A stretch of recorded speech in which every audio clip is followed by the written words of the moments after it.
Vamos a ir comenzando de la siguiente manera. A mí me gusta a veces, con lo que habíamos terminado el miércoles pasado, hacer como algún punto de conexión, como para desde allí lanzar y continuar. Y había quedado planteado, como una hipótesis, que no es más que una hipótesis de trabajo para lanzar algo, eh, una propuesta que yo había hecho, en el sentido que el psicoanálisis pensado desde Freud, lo vuelvo a decir aunque por ahí es un poco fuerte, había comenzado como puertas adentro. Yo había dicho el miércoles pasado, entre cuatro paredes. Con esto yo quería significar Freud y su paciente.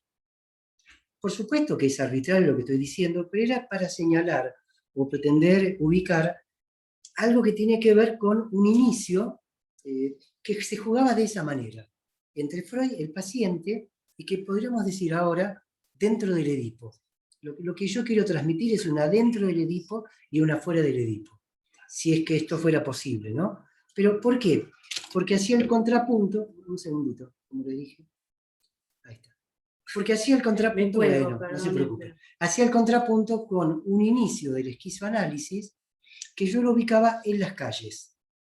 Cuando digo yo, no es que se me ocurrió a mí, tengo esta gran idea, que uno leyendo ve que hay en el esquizoanálisis un efecto que provenía directamente del Mayo francés del 68, tomado este como acontecimiento. Y les recuerdo que había dos posiciones que uno podía ver en Francia, pero también en gran parte del mundo, respecto de eso que ocurrió. Una era verlo como un hecho histórico, pero que bueno, ya fue superado, pasamos a otra cosa, y lo otro era tomarlo como que directamente no ocurrió, no tuvo lugar. Les decía que nuestros amigos de Deleuze y Guattari producen el Antiedipo, Mil Mesetas y el resto de su obra, en mi entender, como un efecto de ese acontecimiento. Y cuando digo acontecimiento es porque se sigue aconteciendo, como algo que empezó y no cesa de producir efectos. Un fluido, un flujo. Y que me parecía que la lectura de Antiedipo y lo que vimos el miércoles pasado, las máquinas deseantes, y máquina de máquinas, de máquinas y de máquinas, tenía un origen múltiple, que esto es lo que yo quería señalar. Y que en cambio el psicoanálisis me parecía, en su inicio, en su concepción, es cuasi unitario. Más allá que veamos en el Edipo tres posiciones, es como que está dentro del Edipo, que lo que ocurre pasa por el Edipo. Bueno, por ahí me olvidé algo más en esta introducción, pero a partir de esto, que fue lo que vimos el miércoles pasado, una buena crítica que me hizo María Eugenia Escobar, diciéndome, pero Eduardo, es injusto esto respecto de Freud, que yo tomo y que ciertamente quizás sea injusto, se me ocurrieron pensar dos cosas que también entrampan, pero en modo de algo gracioso para compartir con ustedes. La primera es, bueno, pero decir eso, no por María Eugenia, que no sé si está ahora, pero si está después lo retomamos, es una defensa edípica, defender al padre.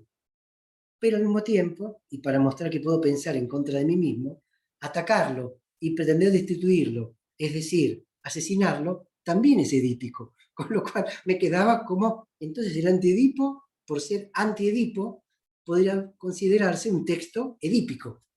Fíjense la dificultad, ¿no?, en la cual estamos navegando. ¿Cómo salirnos? Porque a mí lo que me importa en rigor es esto, ¿cómo salirnos de este triángulo edípico si es que se puede? Los autores del Antiedipo proponen el esquema esquizo, el paseo esquizofrénico. Ese paseo esquizo que propone otro modelo, que contrastaban con el modelo del, entre comillas, por favor, neurótico recostado sobre el diván. Entonces tendríamos algo que estaría en el Edipo y algo que estaría o antes o después del Edipo, porque se vería lo esquizofrénico o lo esquizo como una suerte de resistencia a ingresar al circuito de los nacimientos e ingresar al circuito de los linajes. Ser hijo de, ser hermano de, o eventualmente luego ser padre de. De allí que lo esquizo aparecería como una orfandad más allá de los padres. Entonces, a partir de esto es que se me ocurrió retomar hoy el capítulo 2 del Antiedipo. Ustedes me dirán, pero Eduardo, apenas listes una página y media del primer capítulo. Bueno, pero ¿qué aprendemos de estos amigos de Deleuze y Guattari? Aprendemos cierta deconstrucción, aprendemos a romper las cronologías, aprendemos a romper cierta linealidad, causa, línea, efecto. Bueno, ¿por qué no aplicarlo sobre la propia producción de ellos? Porque habría que leerlo página a página y no en cambio pegar un salto allí donde me parece, obviamente es arbitrario, pero espero lo compartan, que algo se conecta con lo que acá en Andan Viajes estamos construyendo. Estamos hablando de Edipo.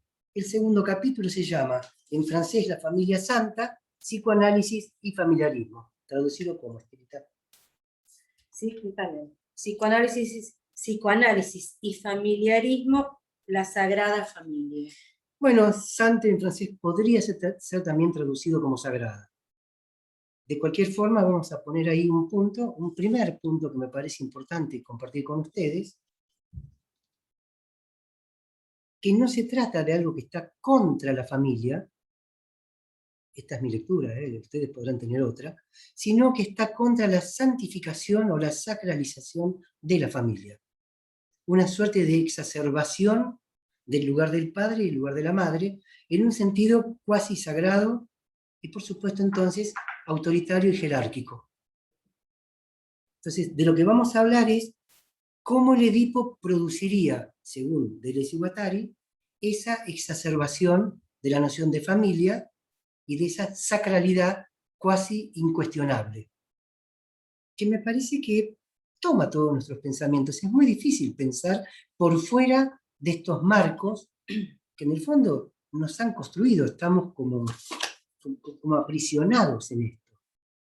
Y no porque hoy digamos esto, no por hacer el ejercicio de pensarlo, no por eso uno se sale de esto. Será un intento de pensarlo, de ver cómo uno puede posicionarse de otra manera. Y al mismo tiempo, cómo el psicoanálisis, también quizás, cierto psicoanálisis, queda muy tomado por esta cuestión. Cómo ubicar al padre, cómo ubicar a la madre y cómo se ubica el niño o niña respecto de esto. Así que comenzamos con la lectura y lo vamos mechando y diciendo algún comentario y posteriormente pasamos al debate con ustedes. Fíjate si hay alguien para mí. ¿Okay? Bueno. Edipo restringido es la figura del triángulo papá, mamá, yo. La constelación familiar en persona. Sin embargo, cuando el psicoanálisis lo convierte en su dogma, no ignora la existencia de relaciones llamadas preedípicas en el niño, exoedípicas en el psicótico, paraedípicas en otros. Entonces tendríamos primero una figura restringida del Edipo, reducido a 3, y lo que sería tributario de esto, como que se va agrandando, y que acá está hablando que en el niño podría haber relaciones exo, que entiendo por fuera, y pre, que entiendo anteriores. Esto lo vamos a subrayar, para luego poder conversarlo también con ustedes. Y paraedípicas. Y paraedípicas, ¿sí? Fuera o dentro. La función de Edipo como dogma o complejo nuclear es inseparable de un forcing mediante el cual el teórico psicoanalista se eleva a la concepción de un Edipo generalizado. Por una parte, tiene en cuenta para cada sujeto de ambos sexos una serie intensiva de pulsiones, afectos y relaciones. Perdón, De acá, si uno sigue la lectura del francés como yo hago habitualmente con ustedes, ella lo lee en castellano y yo lo voy siguiendo en francés, lo que está diciendo el texto en mi interpretación es que, por un lado, el Edipo cuenta para cada sujeto de uno u otro sexo. O sea, como que el Edipo ya está presentando, ya está presentando la división de los sexos. Esto que Lacan dirá, las patrias, lado hombre, lado mujer, o en el tren que se detiene en una estación, estamos en damas o en caballeros. O sea que el Edipo mismo comenzaría también con esa repartija, hombre, mujer, niño, niña. Punto interesante a señalar. Entonces retomo. Por una parte, tiene en cuenta para cada sujeto de ambos sexos una serie intensiva de pulsiones, afectos y relaciones que unen la forma normal y positiva del complejo con su forma inversa y negativa. el yo y el ello. Acá está haciendo referencia claramente al texto de Freud de 1923, el yo y el ello. Edipo de serie, tal como Freud lo presenta en el yo y el ello, que permite, cuando es necesario, vincular las fases preedípicas al complejo negativo. Por otra parte, tiene en cuenta la coexistencia en extensión de los propios sujetos y de sus interacciones múltiples. Edipo de grupo que reúne las familias colaterales, descendientes y ascendientes. Es de este modo que la resistencia visible del esquizofrénico a la edipización, la ausencia evidente del vínculo edípico, puede ser ahogada en una constelación que incluya a los abuelos, ya porque se estime necesaria una acumulación de 3 generaciones para ser un psicótico. Disculpa, eso no sé si en México me contará Jesús o quienes son, digo Jesús porque es con quien tengo más conocimiento, pero quien quiera luego decirlo porque sé que hay más gente. Aquí, por lo menos en Buenos Aires, durante lo que era mi formación, por ponerlo entre comillas, ¿no? Porque uno podría decir mi deformación, las 3 generaciones eran como lo necesario para producir un psicótico. Era como una ley que se podía ir cumpliendo. Bueno, acá están haciendo referencia a ese momento donde la teoría iba por ese lado. Ahora voy, Jesús. Y también a esta cuestión de cómo el Edipo se va generalizando, cómo que aparecen los abuelos, va apareciendo lo social, va armándose, y la palabra que utilizan, que se ahoga, o sea, que el esquizo queda ahogado. Yo diría que todos nosotros quedamos ahogados en ese Edipo que poquito a poquito va entrando, va entrando, va entrando y va entrando. No sino con consecuencias que efectivamente nos dejan aprisionados allí, en tanto que sujetos. Habría más para decir. Te propongo, Jesús, si guardas lo que tienes para decir, salvo que sea conexo con lo que dije, para luego, o lo quieres decir ahora. Es solo un segundo nada más, Eduardo. Sí, efectivamente en México también se hablaba de eso, ¿no? Pero hay que recalcar que esa frase es de François Dolto. Es Dolto quien introduce eso. Es decir, es en el ámbito del lacanismo, o de cierto lacanismo, digamos, la que introduce esa frase de que hacen falta 3 generaciones para producir un psicótico. No es de Lacan, es de François Dolto, ¿no? Y sí imperaba mucho aquí en México. Bien, gracias por esto que aporta Jesús, después lo vamos a retomar, porque siempre estamos haciendo como un distingo entre lo que Lacan produce y gran parte de la crítica, que es más a los lacanianos que a Lacan mismo. Por estas cosas que, bueno, luego se van metiendo en la teoría, pero acá aparece algo muy clarito. Algo más. El yo y el ello es un texto complejísimo, de muy difícil lectura. Es muy complejo, porque a veces se tiene la idea que Lacan es muy difícil. Freud es absolutamente complejo, y ese texto, yo y el ello, las series que se van armando, el Edipo negativo, positivo, cómo se va construyendo, que se va a fundamento, luego por ahí les agrego algo más, es muy complejo, pero está haciendo el texto justamente señalamiento a ese texto de Freud. Dale. Bueno, perdón, quería intervenir en esto porque me parece no dejarlo pasar.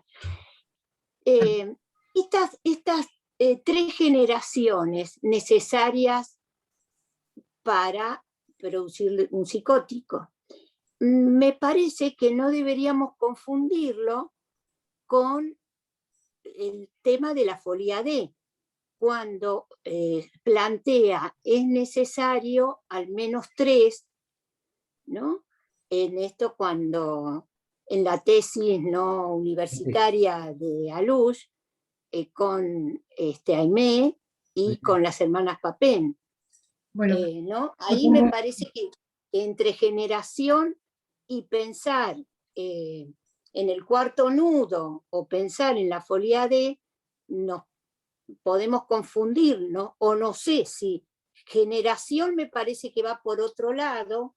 Es interesante, ¿no? Por eso te decía por ir guardar esto para después para el debate. Sí, porque sí. En el punto que, claro, porque si no uno se enreda fácilmente, Alicia, porque el cuarto elemento del nudo, el santón, y llevan a marcos teóricos por ahí distintos del cual estamos acá, que es haciendo una reducción, estamos como deconstruyendo el Edipo, e incluso llegando a lo que habíamos visto la reunión anterior, a un plano donde es imposible distinguir naturaleza de hombre. Por ende, es imposible distinguir generaciones. Que no, sí, no, no Simplemente sabe un comentario por cómo... como a Bueno, desaprender, ¿no? claro, ¿Cómo nos claro, cuesta claro. esto de desaprender? Vamos a ver luego cómo una mesa para un esquizo deja de ser mesa, pierde la función que el humano le da. Pero eso lo prefiero ver después. Por ahora estamos presentando cómo el Edipo va marcando todo esto, que luego deriva efectivamente lo que vos decís. ¿Sí? Bueno, sigamos un poquito con esto. Retomo para Dale. redondear como Si querés en el tomar desde final. Freud lo presenta, de nuevo desde allí. Aunque vayamos para atrás. Por otra parte. Bueno, Dale. Edipo de serie, tal como Freud lo presenta en El yo y el ello, que permite, cuando es necesario,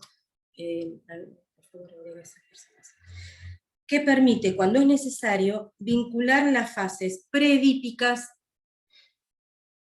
al complejo negativo. Por otra parte, tiene en cuenta la coexistencia en extensión de los propios sujetos y de sus interacciones múltiples. Edipo de grupo, que reúne familiares colaterales, descendientes y ascendientes. Es de este modo que la resistencia visible del esquizofrénico a la edipización, la ausencia evidente del vínculo edípico, puede ser ahogada en una constelación que incluya a los abuelos, ya porque se estime necesaria una acumulación de 3 generaciones para ser un psicótico, ya porque se descubra un mecanismo de intervención todavía más directo de los abuelos en la psicosis, formándose de este modo Edipos de Edipo al cuadrado. Ahí está, pues, Edipos de Edipo al cuadrado. Padre, madre es la neurosis, pero la abuelita es la psicosis. Volver a leerlo, porque también pueden ver ustedes cómo tienen cierto humor. Sí. Es un texto para ser leído con humor, porque son grandes y irónicos, y está plagado de estas cuestiones, que uno a veces se las pierde, porque si uno cuenta esto por ir a la universidad va a detenerse más en otras cuestiones, pero cómo desliza Deleuze junto a Guattari, pero creo que tiene mucho que ver con Deleuze, estas cosas de ironía. Volvé a leerlo, por favor, Estela. Sí, pero tengo que ir para que se entienda. La ausencia evidente del vínculo edípico, está hablando del esquizofrénico, ¿me admitís a Lourdes? Perdonen, sí. Pero no puedo dejar de mirar. Entonces, la ausencia evidente del vínculo edípico puede ser ahogada en una constelación que incluya a los abuelos, ya porque se estime necesaria una acumulación de 3 generaciones para ser un psicótico, ya porque se descubra un mecanismo de intervención todavía más directo de los abuelos en la psicosis, formándose de este modo Edipos de Edipo al cuadrado. Padre-madre es la neurosis, pero la abuelita es la psicosis. La abuelita dice, ¿no? Sí. Se puede en francés la mémé. Ahí dice claro, la mémé. Ah, está bien, la abuelita. En fin. Sí. En una palabra, la distinción entre lo imaginario y lo simbólico permite extraer una estructura edípica como sistema de lugares y funciones que no se confunden con la figura variable de los que vienen a ocuparlos en determinada formación social o patológica. Fíjense cómo van tomando esto del Edipo para ir armando allí toda una construcción de psicopatología. Algo que me parece también importante compartir con ustedes, que a mí me da la impresión como algo nuevo a ser leído, sería lo esquizo como resistencia a la edipización. ¿Por qué digo? Porque es muy interesante pensar algo que resiste y no algo que queda como patologizado. Una cosa es decir, el pobre psicótico encarnó mal el Edipo y por eso es psicótico, tiene forcluido el nombre del padre, le falta esto, entonces por eso es psicótico, que quedaría por el lado de una o debilidad, ya sea en la estructura, o una falta, etc., pero no como una resistencia. ¿Cuántas veces se confunde cierta patologización, sobre todo en niños, pero no solo en ellos, con síntomas? Cuando ellos dicen un proceso de singularización. Cuando allí hay un proceso distinto, hay algo que se posiciona diferente, entonces me parece muy rico poder pensar, porque antes de haber leído esto, a mí no se me hubiera ocurrido la esquizofrenia como un momento de resistencia. No, por ella me mira porque lo hemos hablado hace mucho tiempo atrás, pero cuando lo leí por primera vez, cuando leí una vez un texto de Françoise Gendreau, que decía que el niño que no puede hablar a veces es porque resiste mantener el balbuceo infantil, que es absolutamente rico y que tiene un montón de construcciones y que resiste ingresar al imperio de una lengua que le da, pero le saca. ¿Sí? Después en el debate lo continuamos, por favor. Bueno, retomo ahí, ¿sí? En una palabra, la distinción entre lo imaginario y lo simbólico permite extraer una estructura edípica como sistema de lugares y funciones que no se confunden con la figura variable de los que vienen a ocuparlos en determinada formación social o patológica. 2 puntos, Edipo de estructura, 3 más 1, que no se confunde con un triángulo, aunque realiza todas las triangulaciones posibles al distribuir en un campo determinado el deseo, su objeto y la ley. De alguna forma es claro esto, ellos son reactivos a la idea o la noción de estructura. Este es un texto que pretende destruir la noción de estructura, el empezar hablando de máquinas, que luego se transformarán en agenciamientos, colectivos de enunciación, agenciamientos de cuerpo, es una manera de pretender romper la estructura como concepto, como tributaria de cierto estructuralismo que para ellos contaminó la obra de Lacan, a pesar de que pienso que después Lacan también rompe con esto, pero estamos hablando de este texto y les propongo dejarse llevar por esto, porque muchas veces uno conoce o el final de la película u otras cosas, pero no invalida el momento en que están viendo esto, y créanme, les permite pensar a veces lo que uno ya tiene sabido, pero de otro modo. Acá están diciendo que el Edipo de estructura, ponen 3 más 1, que no debe confundirse con el triángulo, pero que sin embargo opera las triangulaciones. Es lo mismo que para aquellos que alguna vez hicimos, o intentamos, vuelvo entre comillas, hacer una formación lacaniana rígida, era la diferencia entre la estructura y lo estructurado, o lo estructurante. Lo que están diciendo es que el Edipo tiene esa función de producir triángulos. ¿Qué hace el Edipo? Trianguliza.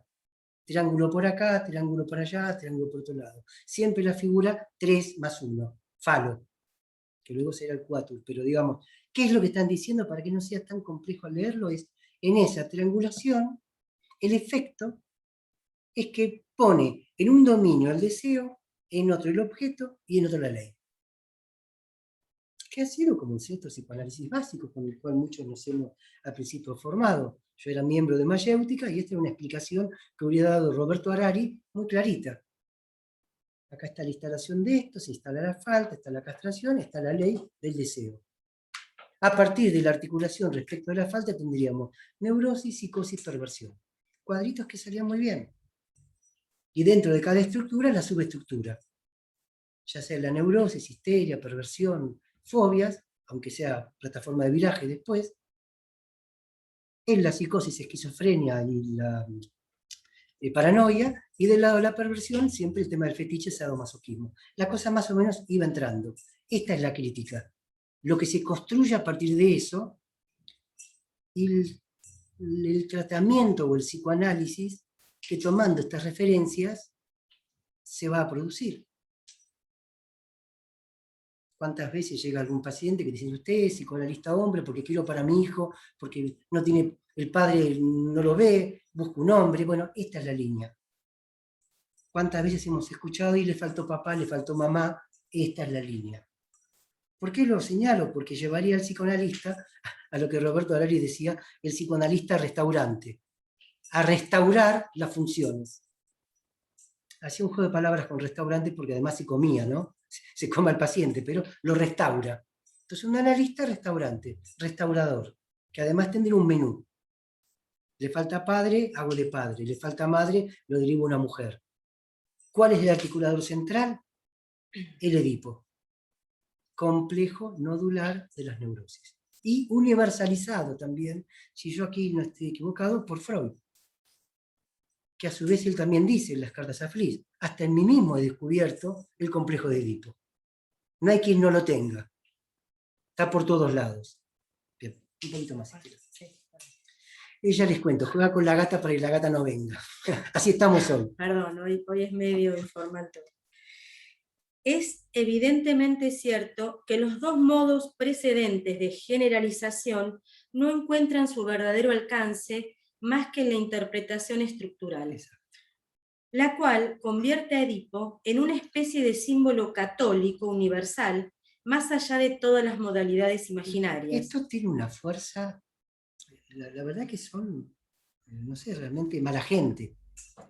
Porque lo que están diciendo, que esto convierte a Edipo en una suerte de símbolo católico universal. ¿Y la Santísima Trinidad?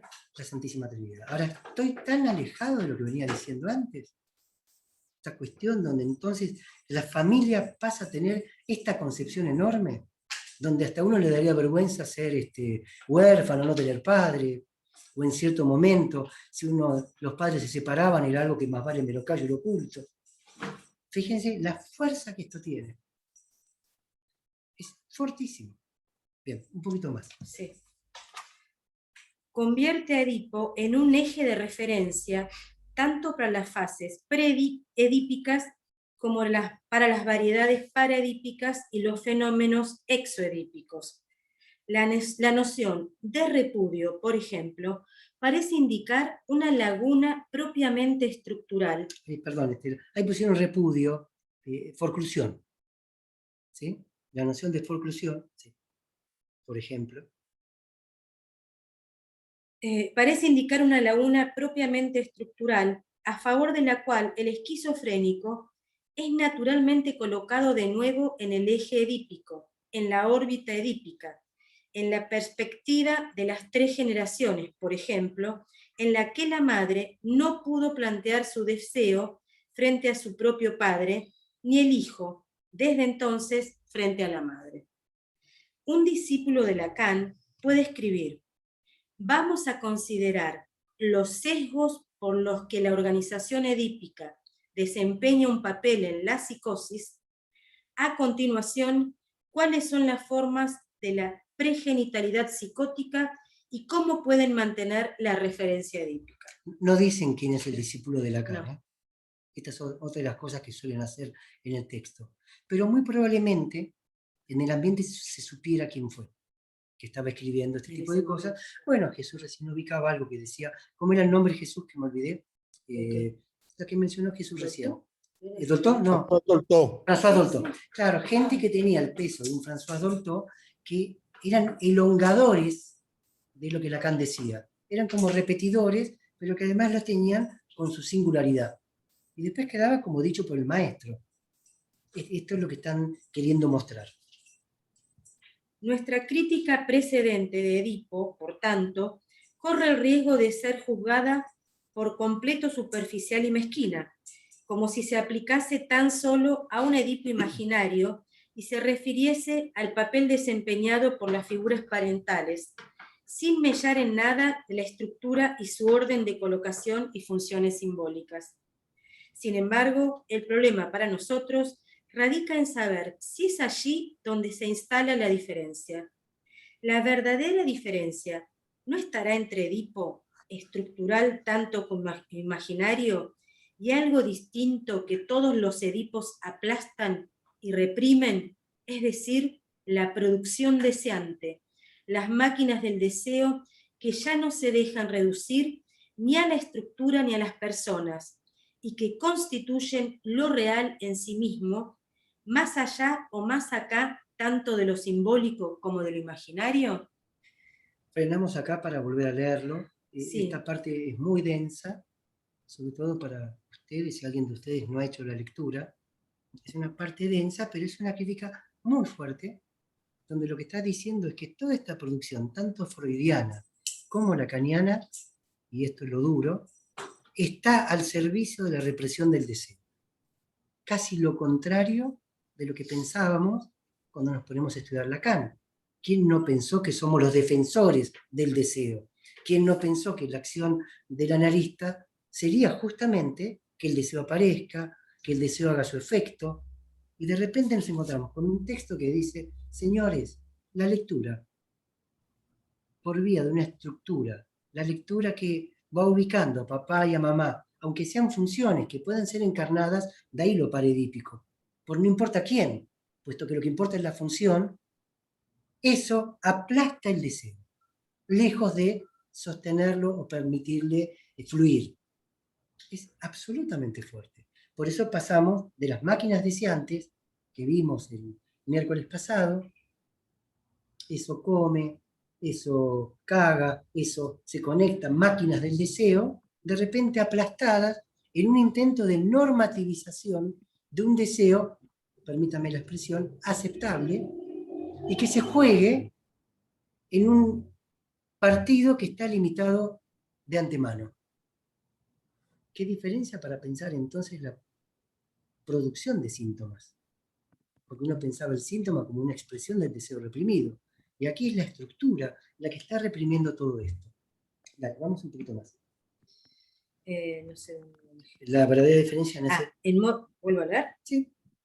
La verdadera diferencia no estará entre Edipo, estructural tanto como imaginario, y algo distinto que todos los Edipos aplastan y reprimen, es decir, la producción deseante, las máquinas del deseo que ya no se dejan reducir ni a la estructura ni a las personas, y que constituyen lo real en sí mismo, más allá o más acá, tanto de lo simbólico como de lo imaginario. Claro, si me pongo a pensar, y hoy podemos hacerlo porque podemos conversar sin ningún modelo a priori, es como una suerte de desanudación del nudo, si me permite.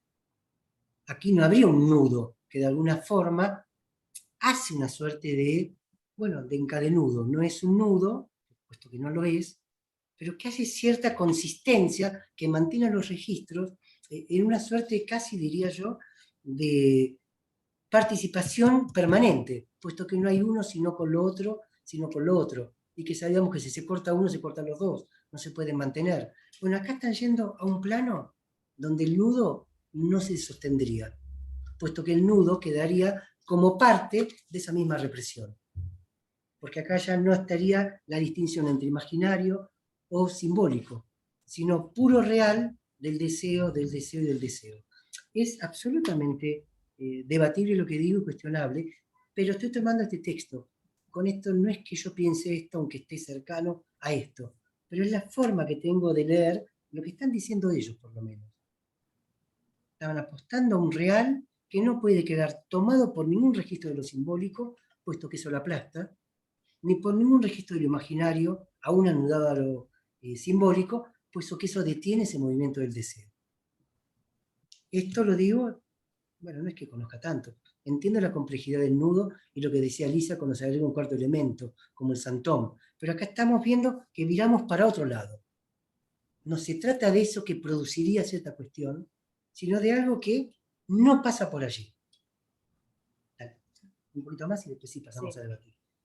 En modo alguno pretendemos reemprender una tentativa como la de Malinowski, que señalaba cómo varían las figuras según la forma social considerada. Nosotros incluso creemos en este Edipo que se nos presenta como una especie de invariante. No obstante, la cuestión es por completo otra. ¿Existe adecuación entre las producciones del inconsciente y este invariante entre las máquinas deseantes y la estructura edípica? ¿O bien el invariante no expresa más que la historia de un largo error, a través de todas sus variaciones y modalidades, el esfuerzo de una interminable represión? Acá viene la clave, o una de las claves, que permite algo del orden de un fugaz entendimiento, que luego se va a perder también.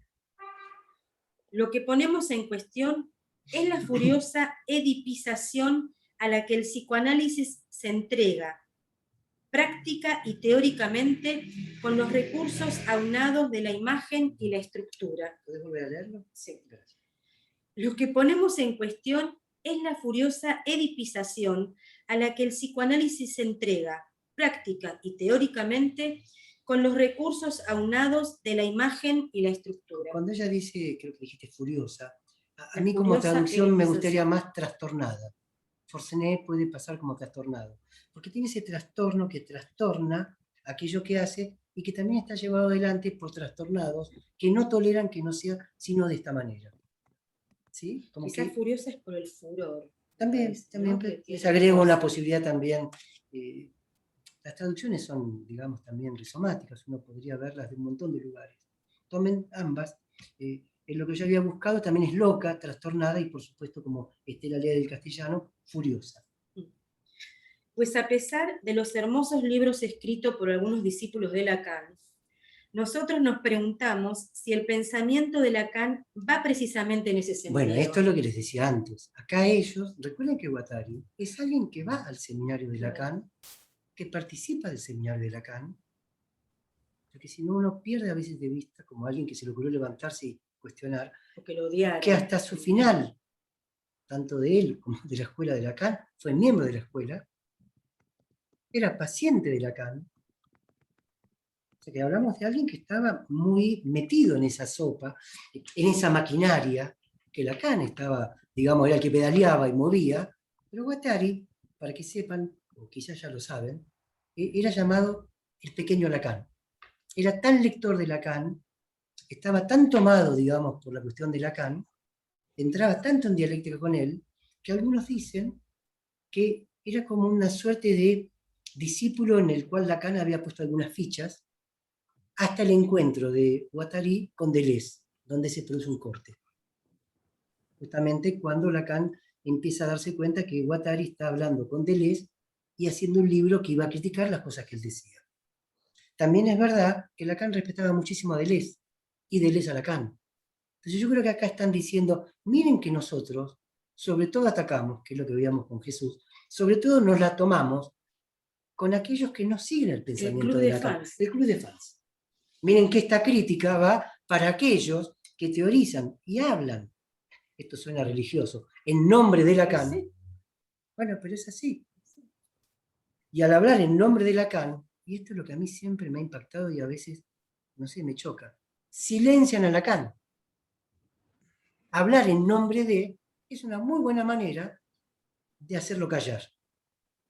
Lacan dijo, bla, bla, bla. Y de paso filtró, creo que esta es la operación por excelencia que hace Miller.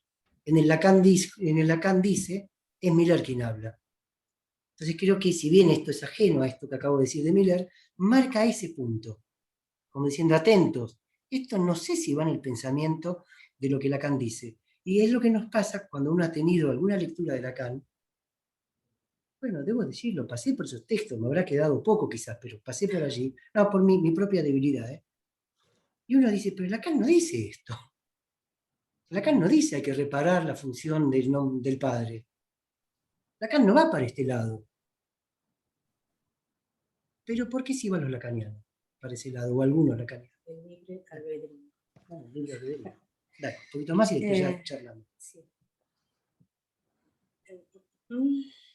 ¿Se trata tan solo de edipizar incluso al esquizo? ¿O se trata de algo distinto, de lo contrario? Esquizofrenizar. Esquizofrenizar el campo del inconsciente y también el campo social histórico, de forma que se haga saltar la picota de Edipo y se recobre... Carcán, ese escudo, no sé qué es picota en castellano en realidad. Espera. Que se haga saltar, dijiste, la picota. La picota. Yo no sé qué es picota en castellano. Porque en francés carcán es como una coraza. Claro, una coraza, es Claro. Una cárcel, es algo que encierra. Sí. Yo diría la carcasa de Edipo. Bueno.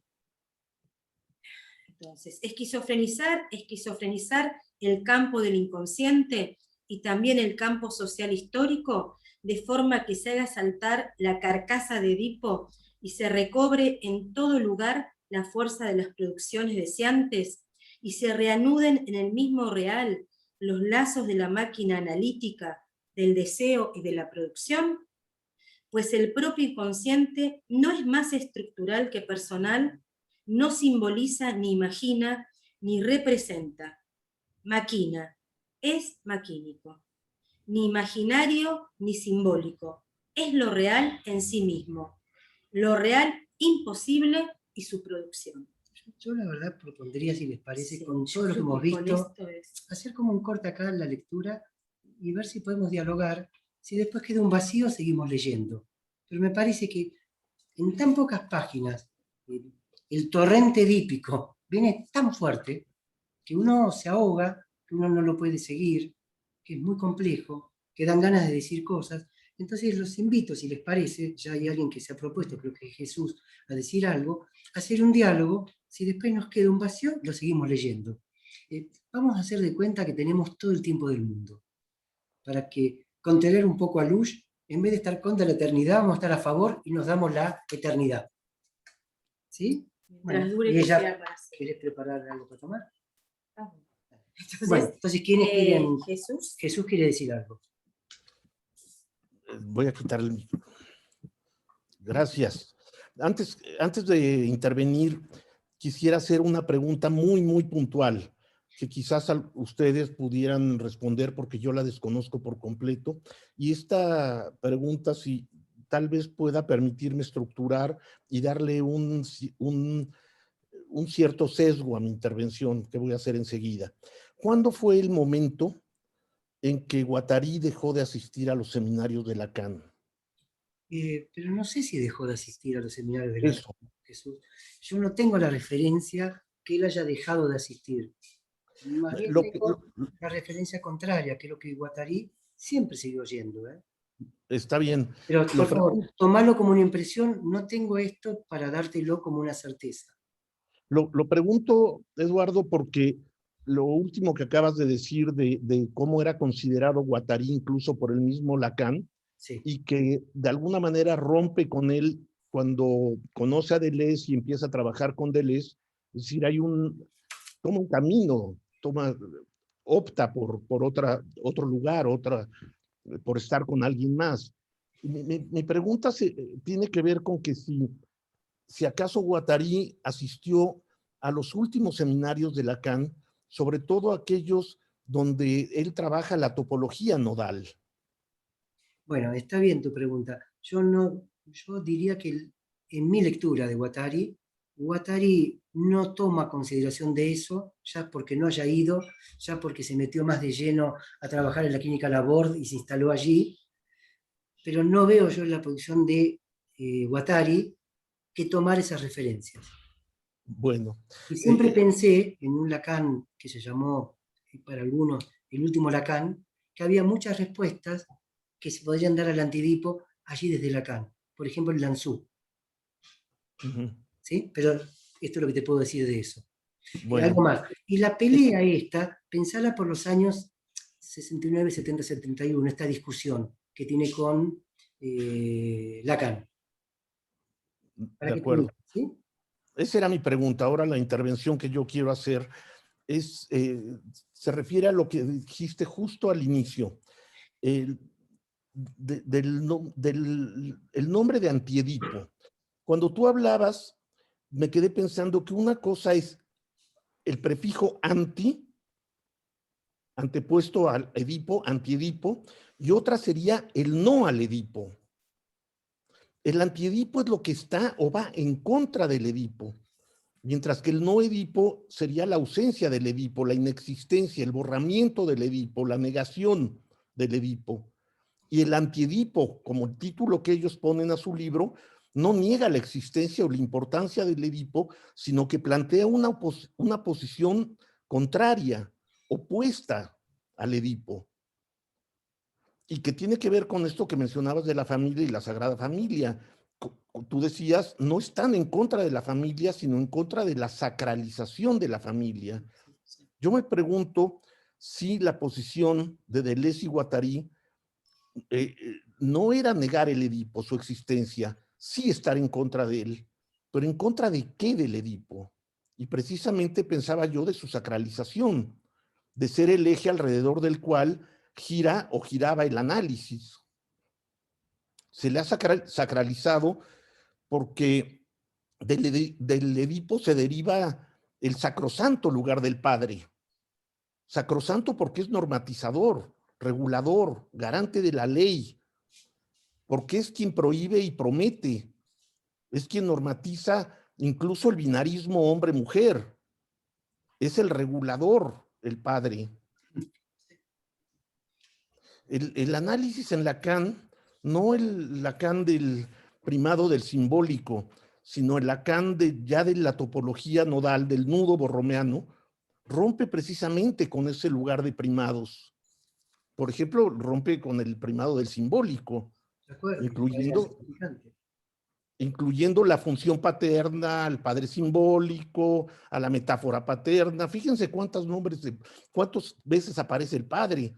Función paterna, padre simbólico, metáfora paterna, nombre del padre, forclusión del nombre del padre.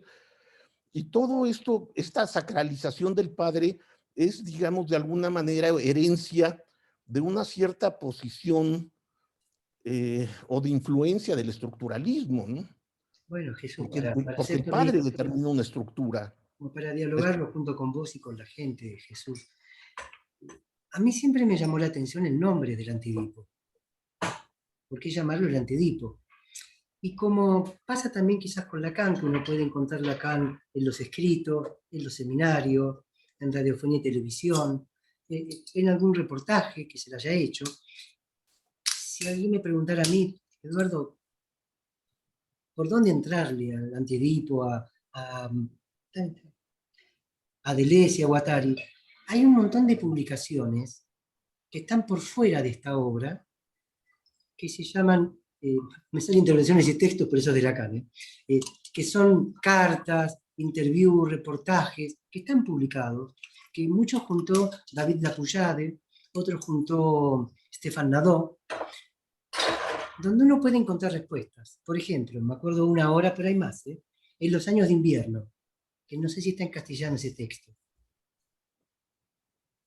Deleuze y Guattari dicen, en ese caso Guattari, no estamos contra el Edipo, nunca escribimos un libro contra nada.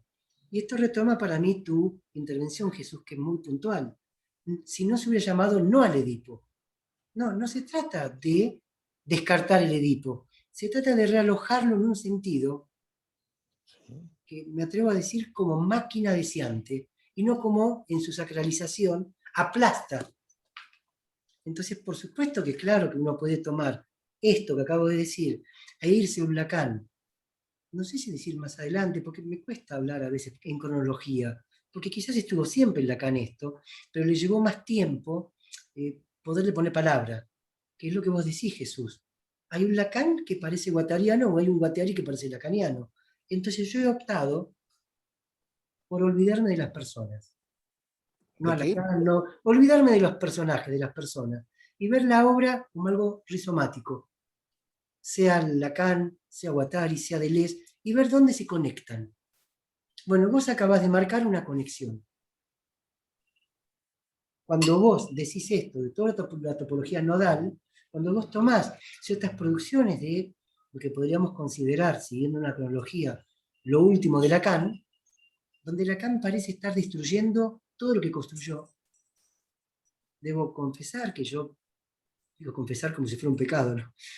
Traduje un texto de Miller que se llama Lacan Killer Serial, que publicamos en la revista Artefactos. Hice todo el establecimiento de ese texto, donde Miller dice que al final de sus días Lacan destruyó todo cuanto había construido. Y yo tomo eso como el trabajo de un artista. Los artistas destruyen su obra. Y ese es el final de obra de un artista. No dejar nada. ¿Pero por qué no dejar nada? Para dejarle libre el camino a los demás. Porque si no, se sacraliza el Edipo, y junto con el Edipo a Freud, y junto con la sacralización de Freud a Lacan, y entonces estamos sin salida. Así que me parece muy puntual lo que estás diciendo. Obviamente que hay un Lacan que para mí pescó todo esto. Y algo más, y pasemos a otra persona, si es que quieren participar. Está el fenómeno Miller. Yo creo que hay un enojo en Guattari, esta es una interpretación mía de los textos que he leído, cuando ve que de alguna forma Lacan gira hacia Miller. Es allí donde Guattari pierde, yo diría, no sé si esperanza, o se decepciona de ver que va para un lado que no es el lado para donde iba cuando de alguna forma Guattari, el pequeño Lacan, se entusiasmaba con Lacan. Ese giro que hace cuando Miller va tomando preponderancia, que yo creo que debe ser, corríjame alguno de ustedes porque tengo mala memoria, a la altura del 64, del fundamento del psicoanálisis. Claro, es la época de los matemas, es el Claro, florecimiento de los matemas. por ahí debe por ser. supuesto, que va a dejar Lacan también atrás, precisamente con el recurso de la topología, Bueno, y que va a dejar la particularmente la carrera. topología nodal. Sí, No, sí. no va a invalidar los matemas, va a ir más allá de los matemas. Ok, La topología es lo que le permite ir más allá de los matemas a Lacan. ok. Convengamos que es muy difícil también decir qué es la topología, porque no se limita solamente a hablar del toro, la botella de Klein. O sea, la topología es algo que excede a cualquier comprensión, porque la topología no explica, muestra. O sea que es todo un trabajo también. Entonces uno podría decir que la topología en sí misma es una máquina desterritorializante, porque perturba las referencias, perturba los Y, lugares, y perturba Pernepsí. y perturba Pernepsí, que ya perturbaba Jesús, porque ya Pernepsí era una perturbación. Porque la manera en que Alush presenta en ese texto, no me acuerdo bien cómo era, pero el psicótico de síntoma neurótico, era toda una perturbación a las categorías. Uh-huh. Entonces Era tenemos, todo un cuestionamiento. Un claro, cuestionamiento y luego una demolición en el sentido de tirar, Patear el demolición. tablero. de tirar las estructuras. ¿Sí? Bueno, ese es el espíritu que a mí me gusta de Lacan, de Freud, que a veces excede, porque yo creo que el mismo Lacan sucumbe al personaje. Cuando Lacan se vuelve dandy, que quizás no sé, le pasa a la gente que le va bien y es muy difícil ir contra eso. Lo que mismo Lacan dijo cuando fue, creo que a Caracas. En Europa mi persona hace de pantalla, con todo el debate que significó esa palabra, de cráneo en francés. Toda esa problemática que también había trabajado mucho Attal. Eso es lo que te iba a decir, en el libro de la no La excomunión no habla excomunión, muy bien claro. ahí. Él trabajó El mucho momento esta de cuestión Miller. y también lo de Guattari, la no excomunión de cuando el psicoanálisis perdió a Spinoza. Está muy Libro puntual y excelente. muy bien trabajado por Attal, es justamente este punto. Entonces, esto quizás te responda, no completamente, a los giros que allí hubieron, y para el lado que me parece Lacan fue, y que produjo esos lacanianos sacralizadores del texto, que impiden pensar, y quisieron que este libro no fuera leído, y que en la escuela de Lacan había que dar testimonio prácticamente de que el libro no era leído, y si lo era para criticarlo. Era leerlo para criticarlo. Bueno, no quiero yo, si alguien quiere participar y decir algo, de paso tomo un poco de vino.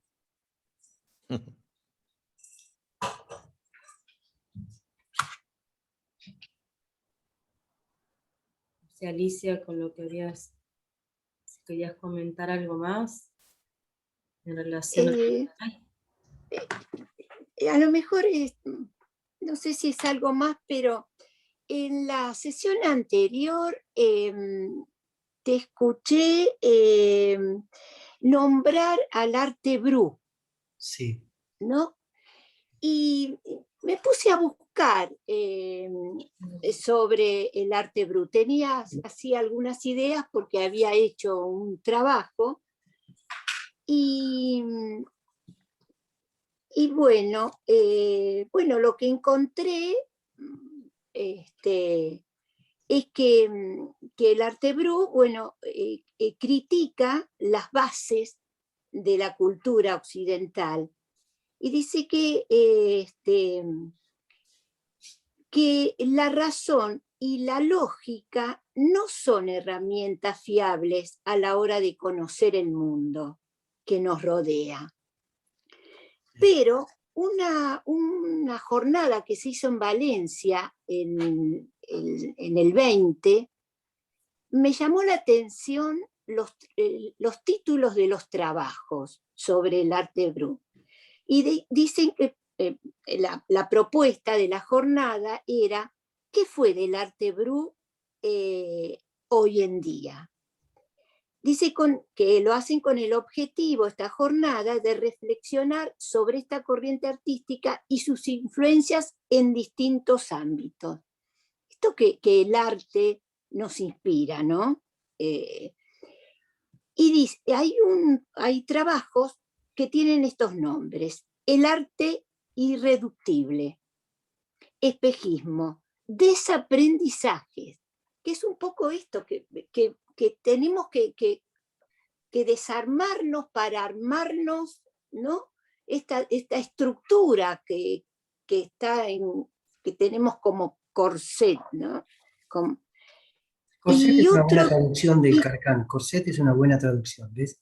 Cuando yo decía caparazón, corset es más precisa todavía. Sí. Liberarnos del corset edípico. Sí. Bueno, y otro título es descondicionarse, ¿no? Descondicionarse. Y cierra la jornada alguien con un trabajo donde analiza los lenguajes pasivos y lenguajes padecidos. ¿Padecidos? ¿De padecer? Sí, lenguajes pasivos y lenguajes padecidos. Bueno, no leí los trabajos, pero pensando en el arte, ¿no? Y después en un momento yo leí algo sobre Guattari con el arte, que habla de paradigma estético. Sí, claro. Pero que dice que no es el paradigma de Kuhn, sino que no es algo preestablecido, sino es a construir, ¿no? Bueno, esto quería, como bien, vos habías nombrado. Es interesante, vamos a tratar de, si se puede, dialogarlo. Sí. El tema del arte bruto, el arte puro también, sí. Es interesantísimo porque tiene un montón de historias que alguna vez pude seguir. De hecho, la revista Litoral le consagró un número. Primero habría que considerar si los locos hacen o no hacen arte. Que ver qué es arte. Claro, porque el arte brut, o el art brut, no tiene antecedente. No es que siga una escuela. No es que voy y estudio arte, entonces voy a hacer tal y cual proposición artística. Es marginal, dice que es marginal, claro, es fuera de los artistas, fuera de la academia, ¿no? Hasta allí se cuestionaba si era arte, y los nazis habían organizado justamente una exposición del arte degenerado versus el arte en serio. Entonces, el arte de los locos, un arte para no tomar en serio. Hasta que un tipo llamado Jean Dubuffet, una historia media cortita, Dubuffet reúne estas producciones. ¿Cómo es el nombre? Perdóname. ¿Cómo es el nombre? Dubuffet. D-U-B-E, no me acuerdo bien. Si lo encuentro te voy a decir exactamente. Con 2 F, ¿no? Es muy probable que sea con 2 F. Sí, está. Búscamelo. No, porque acá justo le trajo una revista que hemos comprado en París, que es un libro, que está dedicado todo al arte bruto. Es una maravilla este libro. Lo conseguimos de casualidad caminando y obviamente lo compramos. Entonces este hombre lo que hace es una primera exposición de todo este arte considerado no arte, si se quiere, detritus, porquería. ¿Cómo vamos a llamar arte a eso? ¿Qué es lo que la gente hacía, los locos, cuando estaban internados? Y justamente en la Borde había mucha permisividad. Había uno que se construyó un auto y se sentaba en el auto. Entonces, darle lugar a eso. Y ese arte bruto desterritorializa los conceptos de arte. Claro. Los descompone, los cuestiona. Hace que la locura se escuche. Cuando, por el contrario, si hablamos de la edipización, el arte debe ser también edípico. Debe seguir los parámetros edípicos. Llama la atención mucho ver cómo el arte, en cualquiera de sus manifestaciones, ha seguido los movimientos sociales y de represión. Cómo mucho arte ha estado al servicio justamente de la represión. Por ejemplo, Pascal Quignard, que es un autor que a mí me fascina, cuando escribe El odio a la música, o de la música, depende cómo se traduzca allí, sí, de la música. Él dice que la música colaboró con el exterminio, que fue una de las artes que más se prestó al exterminio. Y habla de la tiranía de la música, hay música por todos lados. Entonces, ¿cómo las artes quizás no sean tan arte, y sean mecanismos también de dominación? ¿Sabes dónde aparece? En la princesa Carmen. Eso es lo que te estaba... Espera. Entonces, bueno, 2011. Ahí es donde aparecen estas cuestiones, y donde uno observa un lenguaje, si se me permite, o una lengua, o una manifestación de los locos, que en su propia locura cuestionan nuestro respetable orden. Y volvemos a lo que decía antes Jesús. El psicoanálisis, ¿de qué lado va a estar? A mí lo que me importa es esto. ¿El psicoanálisis va a estar del lado de las corporaciones? Regulando el deseo por un lado, la ley por el otro, esto es perverso, esto no. O va a formar parte también de este paradigma, si vos querés, artístico, que le brindaría al psicoanálisis quizás más posibilidades que un paradigma, si se quiere, científico o médico. ¿Es la medicina la que va a nutrir al psicoanálisis en su búsqueda de cura o pasa por otros lugares? Creo que en parte es lo que también rescataba José Attal en su libro. Tengo que atender, ¿sí? Un cachito. Bueno. ¿Me dan un ¿Qué segundito? atiendo yo? Atendé vos. Entonces, claro, uno lo que encuentra es esta cuestión, un elemento más para poder ver si consideramos o no una manifestación como manifestación artística y la incorporamos a la cultura, que eso fue lo que hizo Jean Dubuffet. Más allá que también he escuchado que después lo criticaron por comerciante. ¿Te acuerdas, Jesús, cuando lo presentábamos en México? Creo que allí se hizo una crítica a Dubuffet diciendo que finalmente ganó un montón de plata presentando el arte de los locos. ¿Vos te acordás, Jesús? Sí, claro, sin duda. Presentamos el número 43, que fue el último de Litoral, que fue el número con el que cerramos Litoral, Beatriz y yo. Tú estuviste en México con Estela y publicaste en el 43 un trabajo, pero casi todos los trabajos, estaba viendo el índice ahora, giran en torno al art brut y a ciertos exponentes del art brut. Totalmente, totalmente. Y esa es la cuestión, ¿no? Por eso es lo que incorporaba recién Alicia. Pero el art brut, lo que tiene para mí de maravilloso es que es algo espontáneo, que se conecta quizás en eso que hablamos de esa no distinción hombre-naturaleza, y que para cierta cuestión social no sería considerado arte. Yo les quiero leer de este libro, pero acá les quiero leer algo. Cómo comienza, ya que derivó para este lado. Hace 10 años. Sí. Escuchar la locura es también entender nuestro mundo. Claro, no es lo mismo escuchar la locura que clasificar la locura, que pretender curar la locura, que patologizar la locura. Porque entonces, ¿qué habría que escuchar si están locos?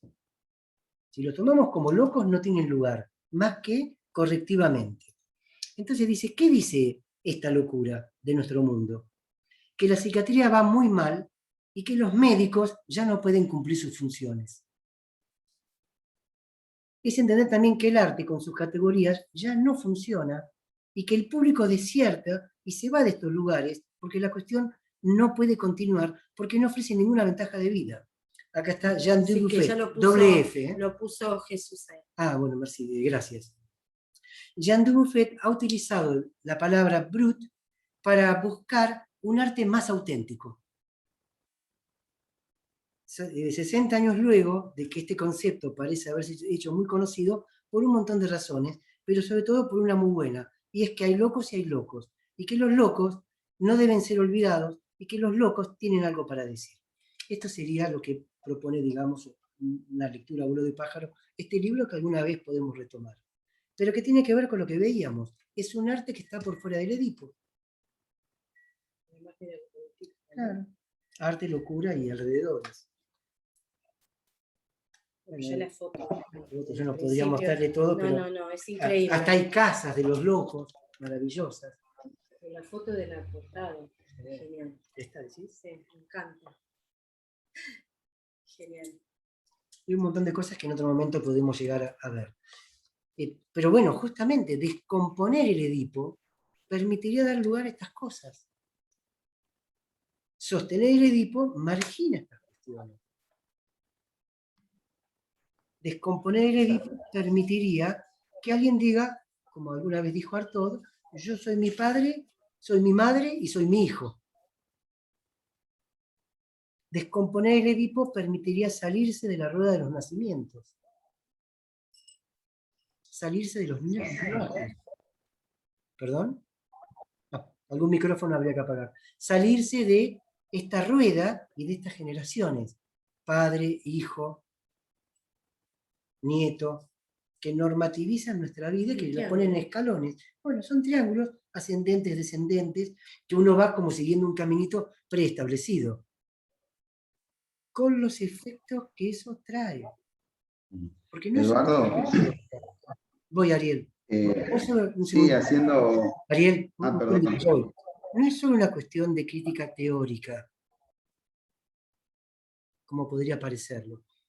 Es cómo hace sentir a las personas. Si el padre y la madre ocupan un lugar tan importante en sus vidas, aquel que no tuvo padre lo vive como un oprobio enorme. Aquella que no tenga hijos tiene que luchar para explicar por qué no tiene hijos. ¿Y qué le anda mal en la cabeza que no quiere tener hijos? Porque si es mujer, ¿cómo no va a querer tener hijos? Piensen ustedes en sus vidas el efecto que tiene la triangulación edípica. Y así como Foucault dice, ya voy a Ariel, ¿hasta dónde llega el fascismo que uno tiene metido? ¿Hasta el dedo gordo del pie? ¿Hasta dónde llega el Edipo que uno tiene metido? En la vida cotidiana de cada uno de nosotros. Sí, Ariel, disculpa. No, está bien. Pensando un poco en el nomadismo, ¿no? De los andamiajes, cuando... previo al andamiaje que estaba un seminario que era sobre Philippe Jullien, ¿no? Las tres estructuras, de esto todo bien armadito que decía, no sé, habrá sido 2006, 2005, un poco antes, ¿no? Vos Y dijiste uno en la uva que di. de alguna manera, no, era después, lo hacemos por ahí, Villa Crespo no, No, ya sé, agronomía Almagro. tampoco. No, en núcleo, ya me Núcleo, acuerdo, sí. Almagro era. Almagro, sí. Almagro, ahí. Y bueno, ahí estaba todo cerrado, ¿no? Viste, bien, ahí el libro te lo explica perfecto, ¿no? Era neurosis, psicosis y perversión. Exacto. Qué Y por memoria. ahí... Pasaron 20 años, Qué Ariel. memoria. Bueno, pero porque eso, yo fui haciendo ese camino, digamos, y antes de mudarme a Córdoba en el 2009 y dejar, antes de que el andamiaje sea virtual, empezar a trabajar quizás primero con el AdBrew, que empecé a trabajar en un lugar con personas con discapacidad, ¿no? Y ahí me acerqué a la obra de Uri y a pensar, y hay un video que él dice, ¿cómo podría? Yo lo voy a, como a hacer en una escena así, ¿cómo ir a enfrentar o cómo abordar la locura cada día con un triángulo, ¿no? Que vendría a ser así, ¿cómo abordar el loco o el arte del loco con ese triángulo, bueno, perverso, neurótico, psicótico, mamá, papá, él, y la libertad que te da por ahí leer la producción de Guattari, de Uri, de un saber hacer con eso, digamos, sin tratar de decir, bueno, bueno, forcluyó nombre del padre, ¿qué hacemos? O en la discapacidad, decir, bueno, listo, no lo podemos curar, ¿qué hacemos? ¿Lo educamos? ¿Cómo lo educamos? Y ir en ese camino del Art Brew y de producir en cada encuentro y cada día y cada vez ese pequeño terreno, suelo, para que se exprese, ya sea, en mi caso fue con la música. La precisión de lo que vos decís, que uno podría pensar que en Freud ha habido una suerte de prejuicio teórico que impidió que se pueda atender la psicosis. Es Lacan quien da ese paso. Claro. ¿Por qué? Porque si el psicótico no puede hacer transferencia, fíjense la matriz. Sí. Si hay transferencia, hay psicoanálisis. Sin transferencia, ¿cómo podría haber psicoanálisis? Y si el loco no puede transferir porque Schreber puede con Fleischmann, pero no con otro. Digamos, si no hay algo de eso, que inclusive se hablaba en ese momento de la paranoización de la transferencia, como una transferencia psicótica, no había posibilidades entonces de psicoanálisis. O sea, una exclusión, por teoría, de un campo de la Pero tiene praxis. lógica, porque si él fue el Bueno. creador del Edipo, Ok, bueno. todo lo que esté por fuera Esto es lo que yo digo. inanalizable. Lo que estamos viendo acá, que entonces, o lo que vos estás diciendo, si yo dejo este triángulo, yo puedo pensar de otra forma, más abierto, porque esto finalmente es para aquellos que estamos practicando esto de escuchar gente. Si nos podemos Claro, situar en un más allá de la distinción salud-enfermedad, vos podés escuchar a estos chicos ya no como discapacitados. claro, Sino y que, fue salir muy un de poco de acuerdo, esas cuatro paredes bueno, también, yo te vi en ¿no? Córdoba, los tomaste como músicos, Claro, no los tomaste como claro, discapacitados que hacen música. Y eso produjo una claro. banda. Bueno, este es el Y efecto. además, vos imaginate a veces el efecto social, porque por ahí se conocía más a la banda que salía y tocaba, a la institución en sí misma, que era para la gente que no tenía obras sociales y servicios, y estaba en un lugar, en un barrio marginal, y era un poco eso de salir de las cuatro paredes, ¿no? De tratar de ejercer una práctica, y la gente cuando los veía decía, por decirte, así en criollo, mierda, mirá, este toca mejor que yo, es discapacitado y yo no podría hacer eso, por cómo tocaba, por cómo... Y no poder decir, bueno, vamos a estructurarnos para hacer un show, y bueno, el show es así, así, así, primer acto, segundo acto, Eso introducción, también nudo y muestra, desenlace.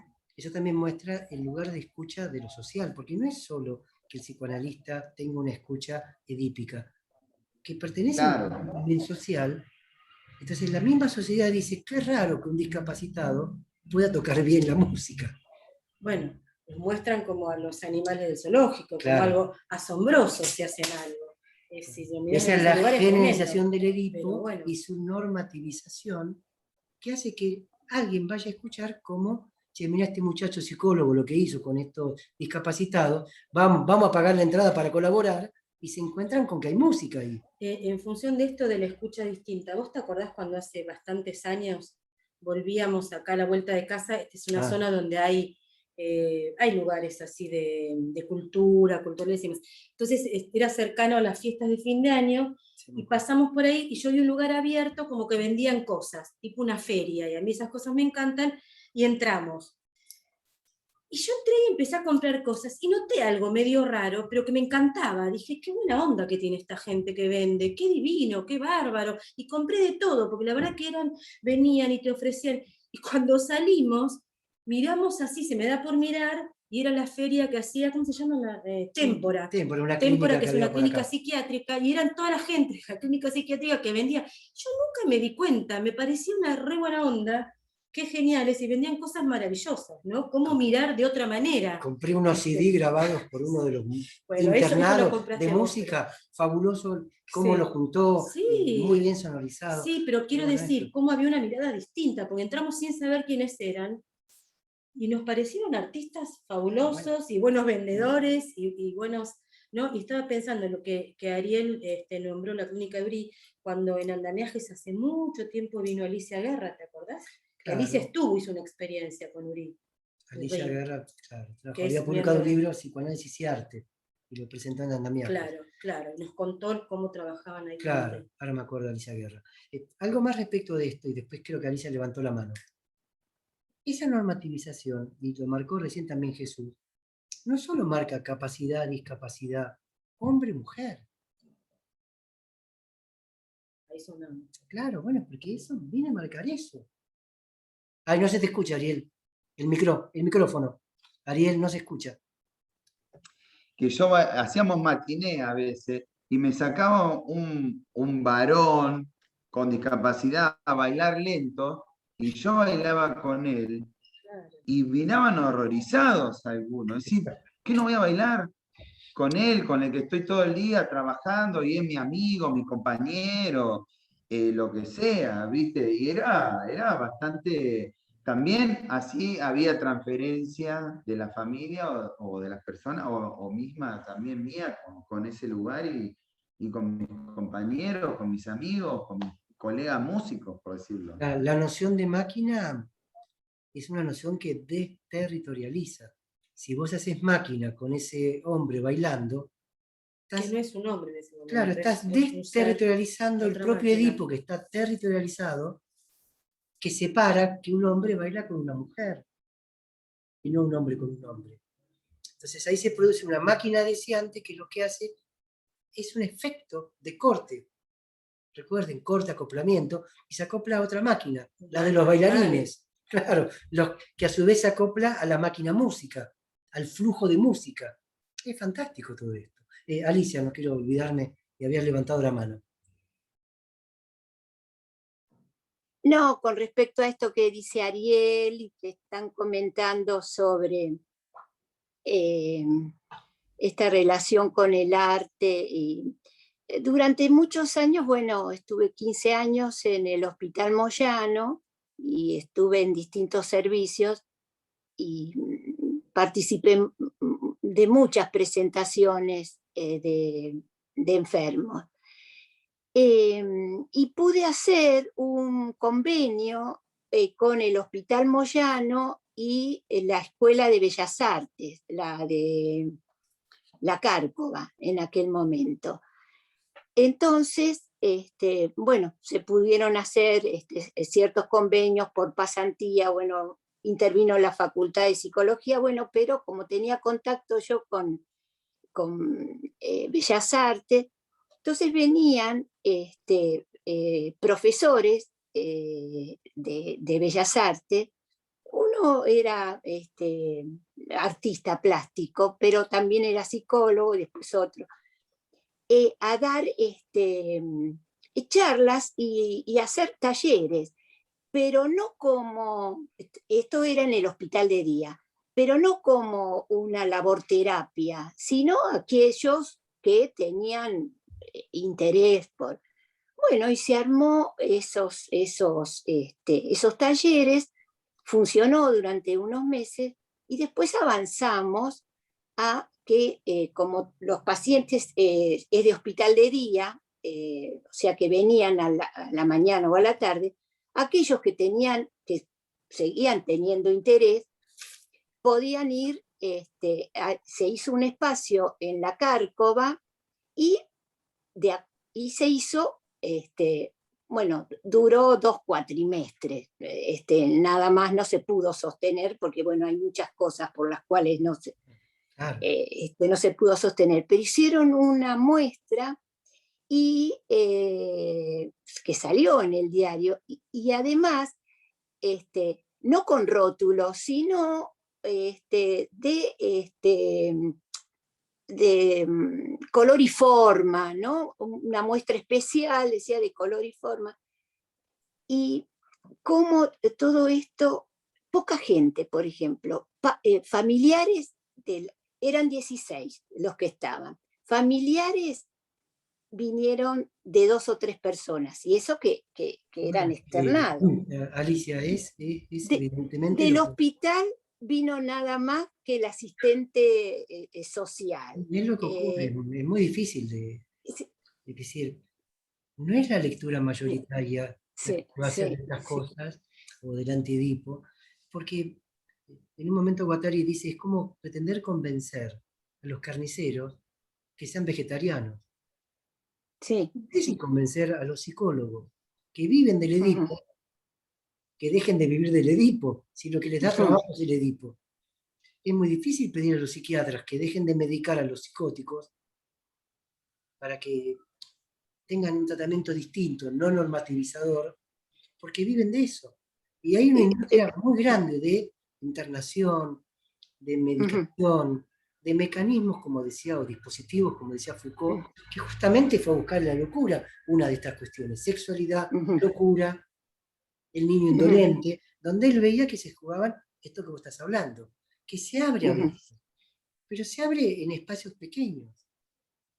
Y otra experiencia que es Brisna, que a lo mejor la conocés, que era Isidoro B., Laura D'Agostino, era un grupo donde había artesanos y psicoanalistas. Y los talleres era interesante porque la dinámica o la estructura del taller era un psicoanalista y un artesano.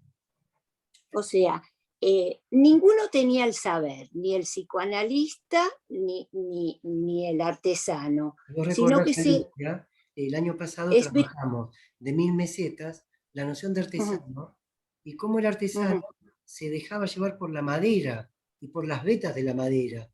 No es sí, el que sí, le imponía la madera, sino que sí, seguía a la madera para hacer su construcción y se armaba esta sí, herramienta. Bueno, recordemos que el miércoles pasado hablamos de todos somos bricoler y nos costaba ajá, transmitir este somos bricoler. Va en esa línea. Ha habido muchas experiencias, serían infinitas, pero creo que finalmente lo que termina siendo aplastado es esta normativización, esta sacralización, esta misma familia que lo que quiere es tener un hijo normal. Y ahí está para mí la tensión y el valor de estos encuentros. Poder resistir, así surgió andamiajes online, resistir la pandemia, resistir esto que nos separa, que no nos deja hablar, que está poniendo ahora la sacralización de la salud, y que entonces en nombre de la salud se puede hacer cualquier cosa en el planeta, porque es a escala planetaria, sin prejuicio de que hay que cuidarse. No estoy haciendo ningún tipo de crítica, sino observo cómo de repente estas cosas que estarían buenas se vuelven sagradas, y ya sabemos muy bien lo que ocurre cuando nos cuidan. En nombre del bien al prójimo, se le hacen al prójimo las peores desgracias. Nadie obra de mala fe, pero después ocurre que quedan aplastados. Entonces, estas son las cuestiones. ¿Cómo abrir? ¿Cómo podemos nosotros desde ese pequeño lugar, entre cuatro paredes también, perforar la pared y hacer una especie de plaza pública de cada consultorio? ¿Cómo podemos, a partir de estas lecturas, escuchar de otro modo, intervenir de otro modo? Y como me parece muy bien dijo Jesús, sin abandonar el Edipo. Muchas veces el recurso a Freud es muy interesante. Cuando yo digo, cuando un paciente se empantana, pedirle que hable de su padre y se desempantana. O sea, no digo que eso no esté, pero no como complejo nodular, no como herramienta orientativa, no como algo dogmático. Cuando te dicen, no, estoy buscando una mujer. ¿Y por qué una mujer? Y no, porque usted es hombre. ¿Y por qué no puede atenderlo yo? ¿Por qué no puede venir a verme a mí? Esas son las maniobras que tienen estatuto político también.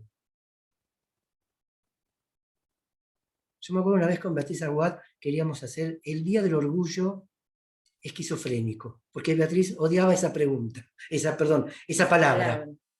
Yo ya había elegido Y la peluca que me iba a poner. habíamos discutido, bueno, de eliminar la palabra. Yo le decía, no, eliminarla no, que suene de otra manera la palabra, que esquizofrenia no suene como enfermedad. De hecho, después de este libro, la palabra esquizofrenia suena más como algo artístico, suena algo, hasta les diría, con un plus de libertad, por tomar algo marxista. Hay un plus en juego distinto de esa normativización que implica cierta aceptación. Levantaste la mano, Jesús, Sí, porque se nos va. Jesús quiere decir algo. Dale. Sí. Sí, rápidamente, Alicia, el número 43 de la revista Litoral se puede bajar gratuitamente de la página de l'École Lacanienne. Todo ese número está dedicado al Art Brut. Bueno. Y quería comentar nada más un caso muy específico de algo que yo considero Art Brut. El caso del hijo de Kenzaburo Oe, el gran escritor japonés, premio Nobel de literatura. El hijo primogénito, el hijo mayor de él, nació con un problema congénito, no hereditario, congénito, perdón, que no es lo mismo, congénito. Decía Kenzaburo Oe que parecía que tenía dos cabezas. Sí, sabía. Y tenía hidrocefalia. Eso le ocasionó los siguientes diagnósticos, poquitos, disminuido, era un hijo disminuido, era retrasado, era epiléptico y era autista. Esos eran los diagnósticos que le hicieron al padre, a Kenzaburo Oe, de su hijo recién nacido.